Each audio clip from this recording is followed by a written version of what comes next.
at one time, you were either at home, middle of the night, woke up, or you were in your office, and like the cartoons, a light bulb went off over your head. Big red bucks. Big red It's bucks. going to happen. Big red buck. Well, we got one more step to go through. Okay. Oh, that's right. The Finance Committee recommends the council approve it. That's right. So look, we initially had an approval for $25,000 of our ARPA funding. So I guess the way to start with this is to talk about ARPA. We received from the federal government $1.5 million with another $1.5 million payment coming directly.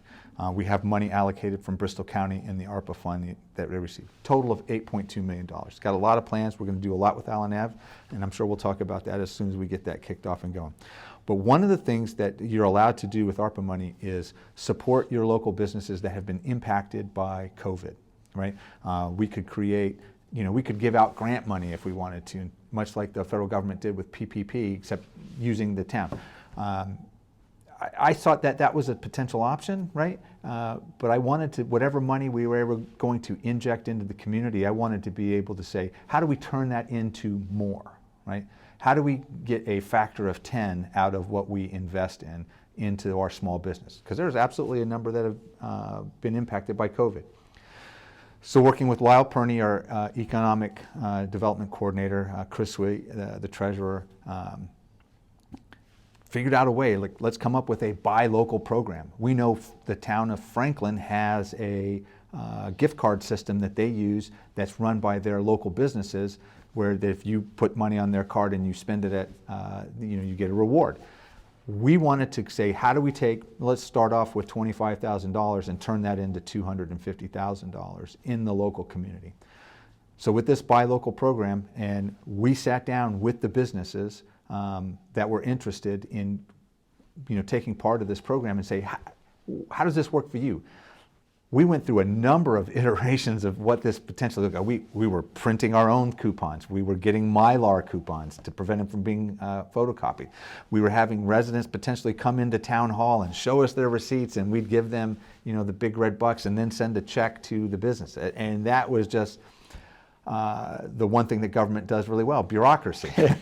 So I said, and got a lot of feedback from Lyle and everybody, said, how do we make this something that it benefits them, but we don't have to be necessarily involved with it?